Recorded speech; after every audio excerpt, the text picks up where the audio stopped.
শফিক শফিক ছেলেটা খুব ভালো মনে আছে, শফিক ছেলেটা। দেখেন আপনি, এরা যেইভাবে জাতিকে নষ্ট করেছে, হিন্দুরা এত জাতিকে এইভাবে নষ্ট করতে পারেনি। এরা যেইভাবে সমাজকে নষ্ট করেছে, খ্রিস্টানরা এইভাবে সমাজকে এত তাড়াতাড়ি নষ্ট করতে পারেনি। এরা যেইভাবে জাতিকে নষ্ট করেছে, আপনার ছেলে মেয়েকে নষ্ট করেছে, এইভাবে ইহুদিরা এত তাড়াতাড়ি মুসলমানদেরকে নষ্ট করতে পারেনি।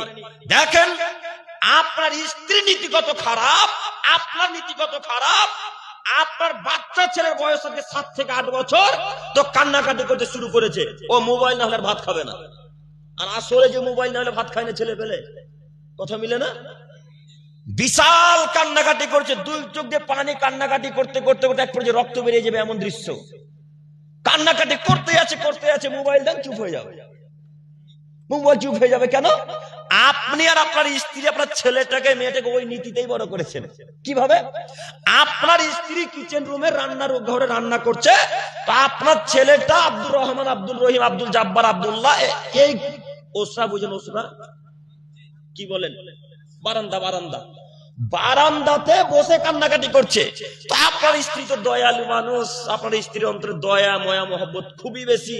তো আপনার স্ত্রী এক পর্যায়ে বলছে, আব্দুল্লাহ যাও বেটা, ওই যে মিটকেসের উপরে মোবাইলটা আছে, মোবাইলটা খুলে বেটা শফিকের ভিডিও দেখো। এবার আপনি বলেন, এই আব্দুল্লাহ বড় হয়ে কি আব্দুল কাদের জিলানী হবে না শয়তান হবে? শয়তান হবে।